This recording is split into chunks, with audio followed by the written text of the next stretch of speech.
মনে রাখবা এই যে never give up, I never give up, I never give up, এগুলা যারা বলে মোটিভেশনাল স্পিকার, আমি নিজেও তো মোটিভেশনাল স্পিকার, মানে ভং সস্তা মোটিভেশন দিই, but at the end of the day আমিও গিভ আপ করি, আমিও কান্দি স্ট্রেসে, আল্লাহ আমার সাথে এমন কেন হচ্ছে খোদা, কালকে সকালে ওই কাহিনী, ঠিক আছে, তারপর আজকে আবার বানাইছি, রেজাল্ট খারাপ হইতে পারে, বিজনেস খারাপ চলতে পারে, লাইফে হাজারটা প্রবলেম রাইজ করতে পারে, এমন সব প্রবলেম আসতে পারে যেটা তুমি কোনোদিন কল্পনাও করে না। আমি সত্য কথা বলতে আমার এই বয়সটা এখন সার্টিফিকেট অনুযায়ী হচ্ছে হয়তো 20 আর অরিজিনালি 23 চলতেছে।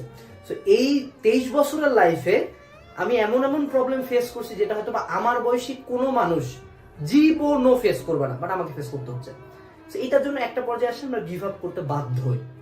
এমন অনেক দিন গেছে 2 থেকে 3 দিন আমি কোম্পানির কোনো কাজ করিনি, আমি 1 থেকে 2 মাস ভিডিও বানাইনি, আমি কিছু বইটাও ধরিনি, সারাদিন শুয়েছিলাম রুমের মধ্যে, সারাদিন হয়তো একটা একের পর এক সিগারেট খাই গেছি, okay I give up, okay give up করছি। বাট তার 1 থেকে 2 ঘন্টা পরে কানে আবার হেডফোন লাগিয়েছি, একটা মোটিভেশনাল গান শুনছি, নিজের প্রিভিয়াস লাইফ গুলো চিন্তা করছি, কিছু মানুষের ফেস আছে যাদেরকে চিন্তা করলাম রক্ত গরম হয়ে যায়, এগুলো চিন্তা করছি, okay I will have to get back up, okay চলো খেলি।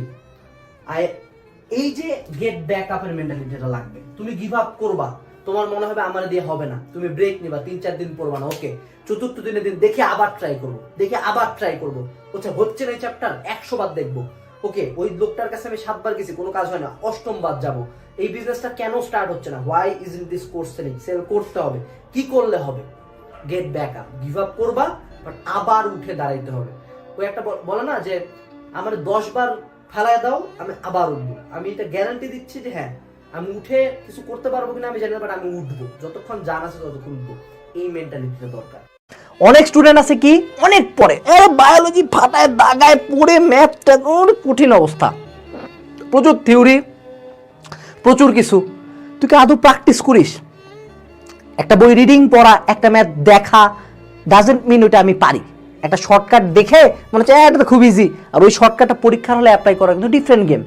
তো কথা হলো যে তুমি কি আদৌ প্র্যাকটিস করো?